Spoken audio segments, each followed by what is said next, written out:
Right now, the strangest dot on Europe's entire genetic map isn't in the Balkans, Scandinavia, or the Alps. It's England. When researchers plot tens of thousands of European genomes, most countries fall exactly where geography predicts. Then, the English samples go down. And a big slice jump toward the North Sea, closer to the Dutch, Northern Germans, and Danes than most people in Britain expect. That outlier isn't a glitch. It repeats across independent datasets. By the end of this video, you'll know exactly why that happens. And I'll show you the one evidence stack that, if it matches your family, makes the hidden Anglo Saxon layer in your DNA very hard to ignore. Here's what that map is really showing. Population geneticists take hundreds of thousands of autosomal SNPs and use principal component analysis PCA to place individuals on axes that capture the biggest ancestry differences.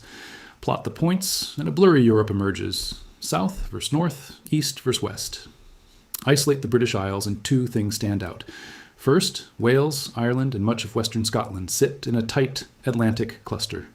Second, many samples from eastern and southern England shift toward the Netherlands, northern Germany, and Denmark, the North Sea profile. In 2015, the People of the British Isles project analyzed fine-scale population structure using genome-wide SNP data from individuals with deep local ancestry. They found clear, regionally distinct clusters across Britain, and crucially, samples from eastern and southern England showed increased affinity to continental North Sea populations, compared with Wales, Ireland, and much of western Britain. That's the North Sea pull you're seeing on the plot. English DNA isn't a replacement, it's a blend. 4 components dominate repeatedly in large studies. 1, an older Atlantic Celtic layer shared with Ireland, Wales, western Britain, and Brittany, present everywhere in the Isles. 2, a North Sea Germanic layer maximized today in the Netherlands, northern Germany, Denmark, and southern Scandinavia, the principal Anglo Saxon related signal. 3, a North French Norman layer, real but typically smaller than legend suggests. 4, minor traces from the Roman period and from modern era movement. What makes England distinct is the proportion and the geography. The North Sea component peaks in East Anglia, Lincolnshire, Yorkshire, the southeast, and parts of the Midlands. It declines westward. Haplotype-based methods, e.g. chromopainter fine structure, reproduce the same east-to-west gradient independent of PCA, which is exactly what you want for robustness. Ancient DNA confirms the mechanism. Early medieval cemeteries in England contain individuals whose genomes align closely with northern Germany, the Netherlands, and Denmark, buried alongside people with local British ancestry. Same sites, 2 ancestries, then steady intermarriage. A major 2020 ancient DNA paper in Nature sequenced Viking Age and early medieval individuals across the North Sea world and showed substantial continental Northern European and Scandinavian ancestry in early medieval England, with mixed cemeteries demonstrating migration plus assimilation rather than simple replacement. Modern English averages are the blended result. A North Sea heavier profile in the east and south, a more Atlantic heavier profile in the west and north. You can cross-check this without touching a genome. Parish names ending in Ham, homestead, Ton, enclosed settlement, Worth, enclosure, Bury, fort, earthwork, Lay, clearing, Hurst, wooded hill, and Stoke, outlying farm. Cluster densely across eastern and southern England. Those endings aren't decorations. They're Old English land use terms from the settlement era. Surnames tell the same story. Ordinary names like Godwin, Aldridge, Oswald, Edmonds, Whitaker, Harwood, Chadwick, Beckett, Atwood, Underwood, Cartwright, Shepherd, and Fletcher preserve Old English personal names, occupations, and landscapes. None of these prove a single line by themselves, but where language fossils, archaeology, and genetics overlap on the same map, continuity is the simplest explanation. Now translate that to what you actually see on consumer DNA tests. Companies use different labels, but the pattern is consistent. Deep English roots usually produce a big England and northwestern Europe, or similar region. Subregions, East Anglia, Southeast England, the Midlands, appear when the reference panels are dense enough. Smaller slices often include Scotland and Ireland, the Atlantic layer, Germanic Northern Europe, the North Sea pull, and occasionally small Norway, Denmark, Sweden segments, Viking Age input. Updates that nudge your pie chart toward or away from the continent are normal. They reflect improved North Sea references, not a different you. So, do you likely carry the Anglo-Saxon related signal most Brits don't realize they have? Build a convergent case from independent signals, no single data point, 3 or more lines agreeing. First, geography. Plot your 8 great-grandparents. If 6 or more were born within our 80 kilometer eastern and southern counties, Norfolk, Suffolk, Essex, Kent, Sussex, Lincolnshire, Cambridgeshire, Bedfordshire, Northamptonshire, Oxfordshire, Warwickshire, Leicestershire, Nottinghamshire, Eastern Yorkshire, you're looking at long local continuity in zones where the North Sea component runs strongest. Second, the place name field. Scan the parish and neighbours, lots of Ham, Tun, Worth, Bury, Ley, Hurst, Stoke, Fold. That's an early medieval settlement footprint. Third, the surname set. List 1216 core surnames across branches back to the 1700s and tag their etymology via reputable sources. Multiple Old English formations across different lines raise the prior. Fourth, autosomal DNA. Across relatives with deep English roots, note a stable England and NW Europe core. Subregions in the east, south if available. A persistent Germanic Northern Europe component, even small, that survives updates, and any small Scandinavian slice that doesn't vanish with reprocessing. Fifth, optional lineage anchors.